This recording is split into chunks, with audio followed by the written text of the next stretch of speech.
Hai Yesus, kalau engkau Tuhan, buktikan sama saya. Dalam hal yang demikian membuat saya mencari-cari dan bertanya-tanya. Karena di dalam Muslim, Allah itu jauh. Allah itu suatu zat haram untuk dibayangkan. Bagaimana mungkin saya bisa bercerita kepada Allah kalau saya tidak bisa melihatnya? Tetapi karena pemahaman saya waktu itu adalah di dalam Muslim, jadi saya mencarinya sesuai syariat-syariat agama. Saya menjadi seorang yang fanatik, saya berkerudung syar'i, bukan karena pengen saya terlihat baik, tetapi karena memang satu hal di dalam diri saya adalah bahwa tentang surga dan neraka itu jelas. Di dalam pemahaman akidah saya yang dulu, semuanya itu mudah-mudahan. Sedangkan saya berpikir begini, dari pagi sampai pagi, saya ini tidak lepas dari yang namanya berbuat tidak baik. Jadi Muslim yang fanatik, untuk mencari yang namanya surga, saya dididik, saya masuk di dalam satu perkumpulan garis keras. Tidak ada satupun yang berani berkata, akulah jalan dan kebenaran dan hidup. Hanya Yesus yang berani berkata seperti itu.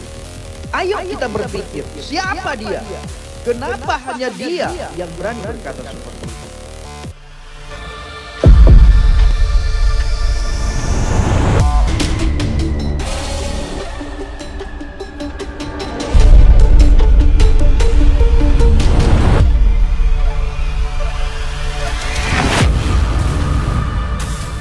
Nama saya Tri Ratnaningsih. Saya dulu lahir di sebuah kota kecil di Jawa Timur. Saya mempunyai latar belakang lingkungan yang begitu berbeda-beda. Kakek saya beragama Buddha Kejawen, sesepuh Buddha Kejawen. Ibu saya seorang Muslim Tulen. Lingkungan saya juga macam-macam, ada Kristen juga. Nah, sejak kecil, sejak umur 4 tahun, saya sudah ditinggal ibu. Ibu sudah meninggal. Dan menurut cerita orang tua, sejak saya di kandungan 7 bulan, bapak saya sudah meninggalkan ibu saya untuk menikah lagi di tempat lain. Jadi saya terlahir tanpa bapak. 4 tahun kemudian tanpa ibu, saya hidup bersama seorang nenek dan kakek. Perjalanan waktu di dalam saya masih kecil, hidup saya selalu bertanya-tanya. Saya menjadi seorang yang Muslim, saya bertanya-tanya, Allah itu seperti apa? Allah itu ada tidak? Kalau seandainya ada, bagaimana wujudnya? Seperti apakah beliau itu? Adilkah dia? Kalau seandainya dia adil, kenapa saya miskin? Kenapa setiap kali saya pergi ke rumah saudara, karena pada waktu kecil, saya sangat-sangat miskin dan untuk makan pun susah. Kalau saya pergi ke rumah saudara, mereka tutup pintu. Kenapa kalau Allah itu ada, tetangga saya itu bisa makan enak, punya rumah bagus, sedang saya tidak? Dalam hal yang demikian membuat saya mencari-cari dan bertanya-tanya. Karena di dalam Muslim, Allah itu jauh. Allah itu suatu zat haram untuk dibayangkan. Bagi saya, Tri Ratna kecil, bagaimana mungkin saya bisa bercerita kepada Allah kalau saya tidak bisa melihatnya? Tetapi karena pemahaman saya waktu itu adalah di dalam Muslim, jadi saya mencarinya sesuai syariat-syariat agama. Saya tidak berpikiran tentang hal lain. Saya menjadi seorang yang fanatik, saya berkerudung syar'i, Bukan karena pengen saya terlihat baik, tetapi karena memang satu hal di dalam diri saya adalah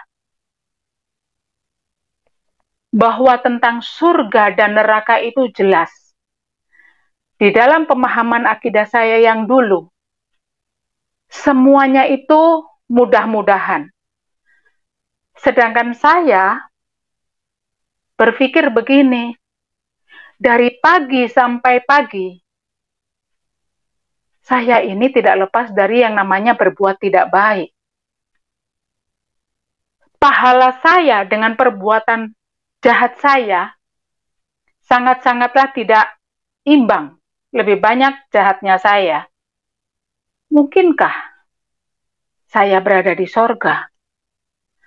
Sedangkan nanti kalau meninggal pun, saya akan ditanya lagi di alam kubur.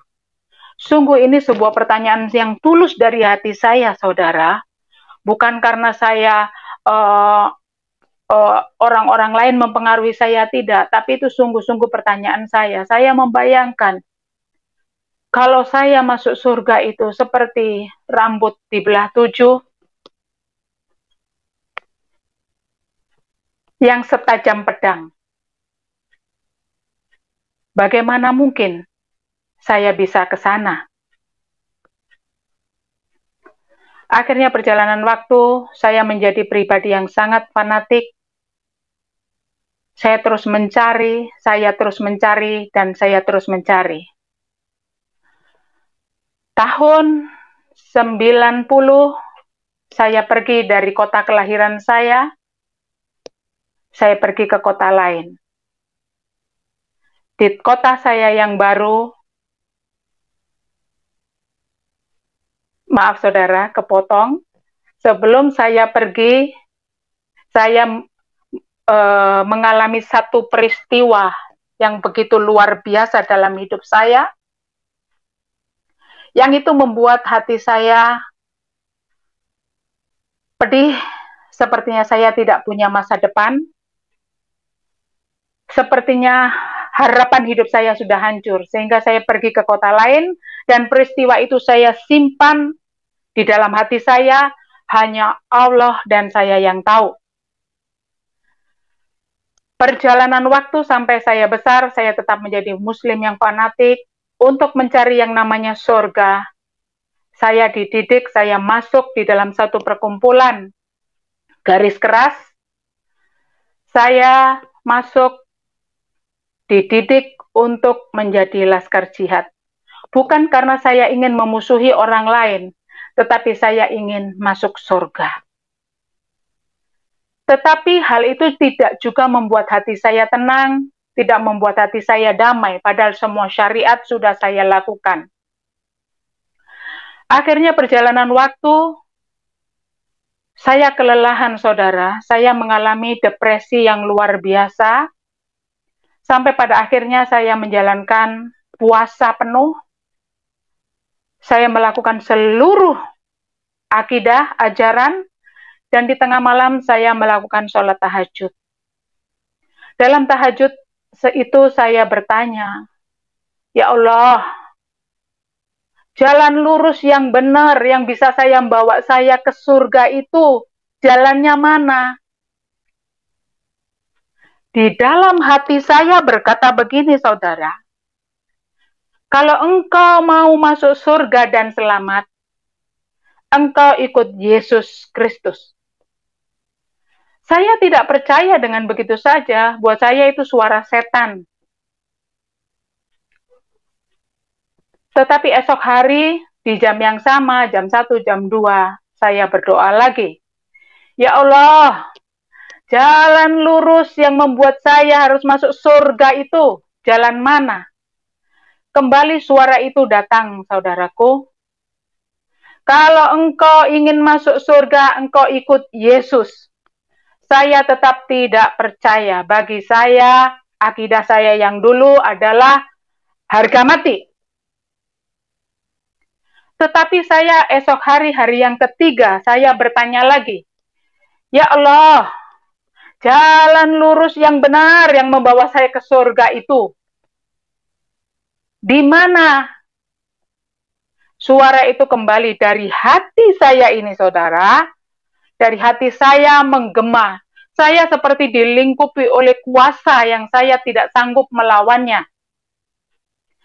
Suara itu berkata dari hati saya, tidak menggema di ruangan, tapi menggema untuk saya, di dalam pikiran saya, berkata, kalau engkau mau masuk surga, engkau ikut Yesus. Akhirnya karena saya tidak tahan, saya berdiri, saya lipat semua mukena saya, semua saya lipat, saya rapikan, saya tantang. Hai Yesus, kalau engkau Tuhan, buktikan sama saya. Pagi hari, saya menelpon seorang teman saya yang beragama Kristen. Saya bilang sama dia, tolong dong antarin saya ke Pak Pendeta. Nah, teman saya kaget, tapi dia tidak bertanya-tanya. Akhirnya oke, janjian kami pergi ke pendeta. Kami belum pernah mengenal sebelumnya. Pada waktu saya bertemu dengan Bapak Pendeta ini, Bapak Pendeta ini tiba-tiba bercerita, saudara. Menceritakan kisah hidup seseorang. Dan yang dia kisahkan itu dalam hati saya dan pendengaran saya, yang saya tangkap, itu adalah kisah hidup saya. Sebuah kisah yang saya simpan rapat-rapat di kota kecil itu yang saya bawa pergi ke kota lain. Karena saya patah hati, saya tidak menemukan benar-benar kedamaian, Allah yang benar yang mana, saya sendirian. Nah, akhirnya saya bilang, saya berpikir begini, bukankah yang disembah oleh Bapak Pendeta ini Yesus Kristus? Sedangkan yang saya berjanji di dalam hati saya itu kepada Allah saya. Berarti, kalau saya berjanji kepada Allah dan Allahnya Bapak Pendeta ini dengar, berarti Allahnya Bapak ini ya Allah yang saya cari-cari. Berarti Yesus Kristus itu Tuhan. Akhirnya saya berkata kepada Bapak Pendeta, hari ini juga saya ikut Yesus. Tetapi Bapak Pendeta bilang, Ibu jangan, kami tidak mengkristenkan orang, katanya. Tidak, Bapak Pendeta. Saya, oleh karena Yesus telah datang kepada saya dan meyakinkan saya ikut sendiri. Saudaraku yang perlu ketahui bahwa apa yang saya rahasiakan di dalam hidup saya, saudara, saat saya mengenang peristiwa ini, hati saya sedih, tetapi saya juga mau bicara kepada setiap saudara yang mendengar, kepada para wanita. Yesus Kristus adalah penyelamat. Yesus Kristus tahu segalanya tentang hidup kita. Saya pada waktu muda, saya diperkosa, saudara. Dan itu saya simpan seumur hidup saya.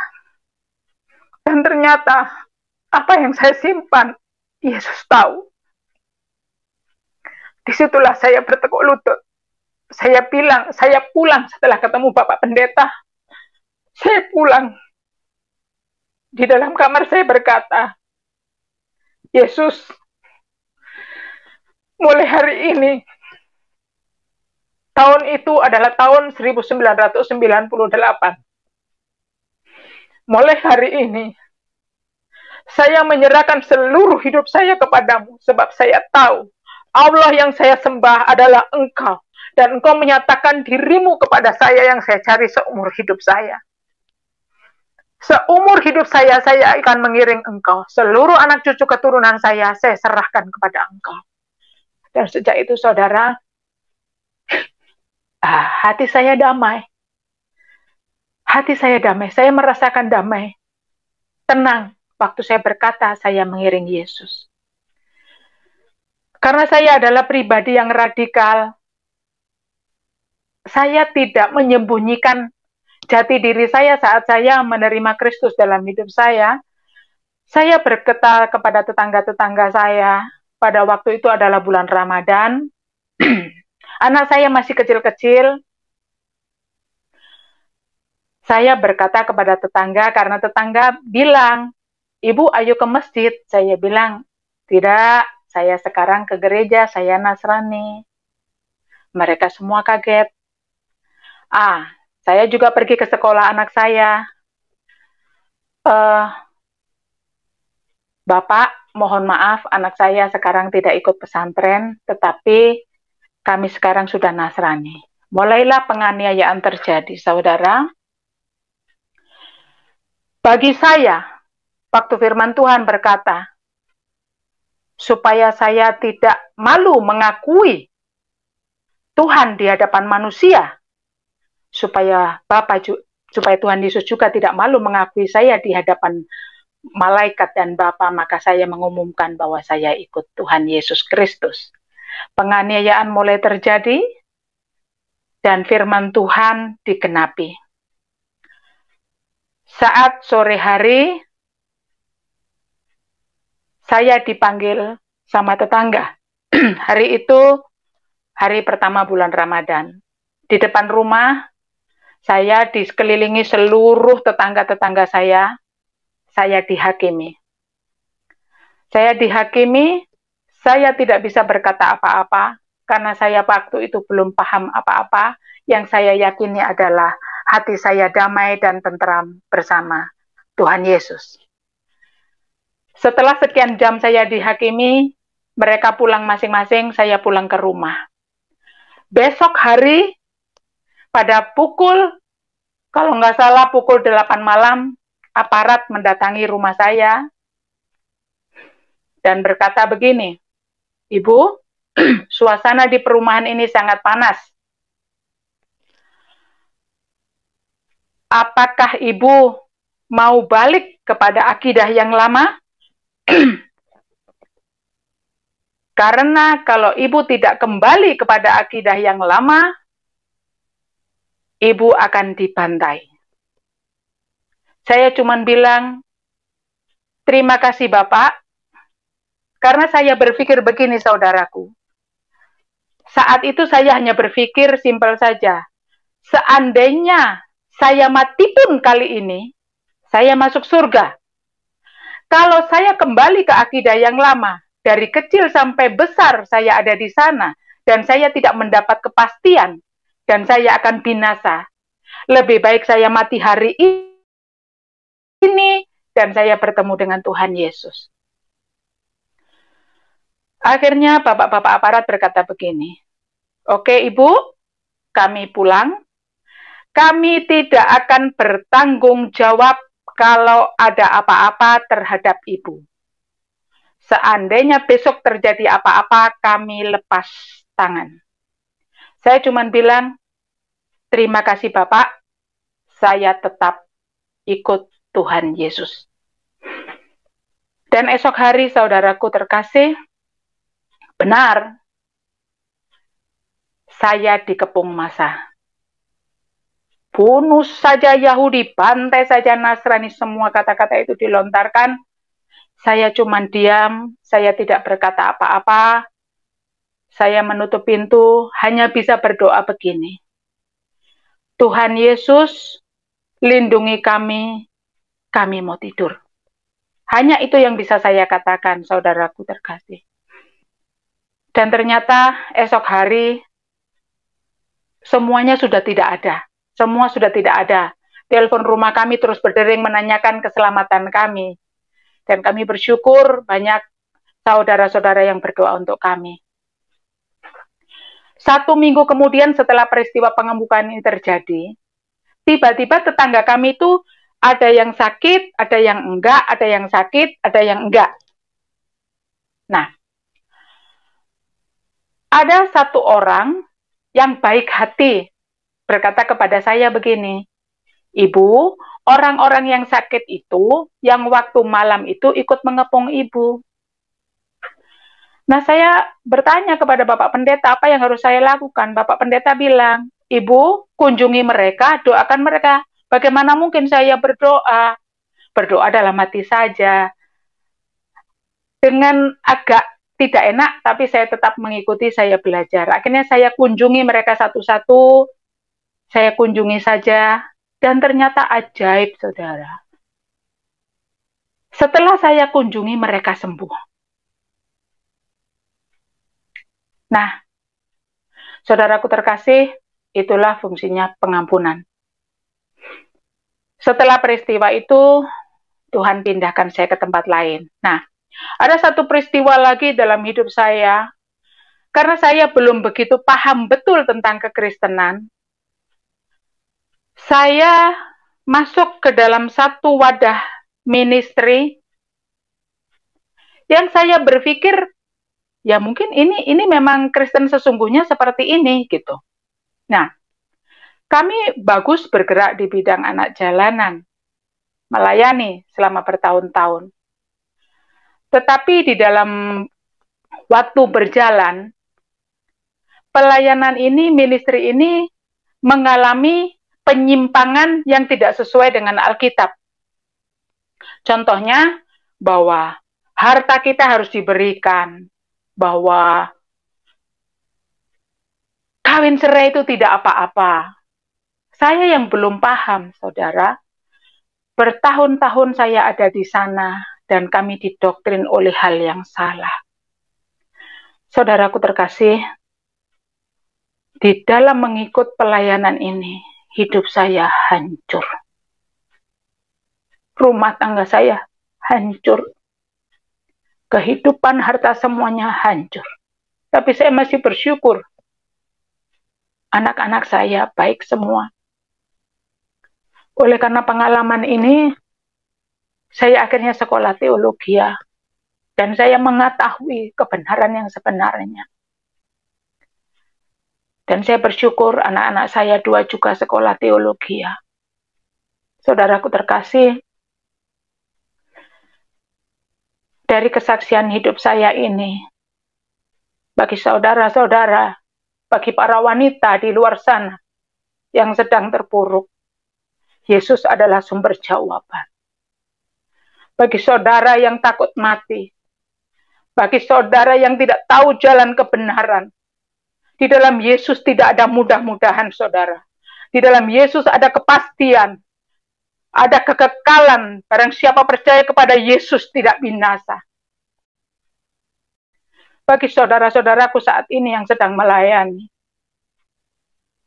bahwa kita harus mengiring Tuhan dengan benar, sesuai dengan firman Allah, supaya jiwa-jiwa yang baru tidak disesatkan oleh pengajaran-pengajaran yang tidak benar, yang tidak sesuai dengan Alkitab, yang seperti yang saya rasakan, saudara. Saya baru mengalami kebangkitan 4 tahun yang lalu. Dari sejak awal itu saya mengiring Tuhan. Bagaimana saya dulu hidup dalam kesesatan karena ketidaktahuan akan Tuhan. Setelah saya mengenal Yesus, oleh karena kebodohan saya masuk di dalam ajaran-ajaran yang mengaku bahwa percaya Yesus, tapi ternyata itu tidak sesuai dengan Injil kebenaran. Demikian, saudara, kesaksian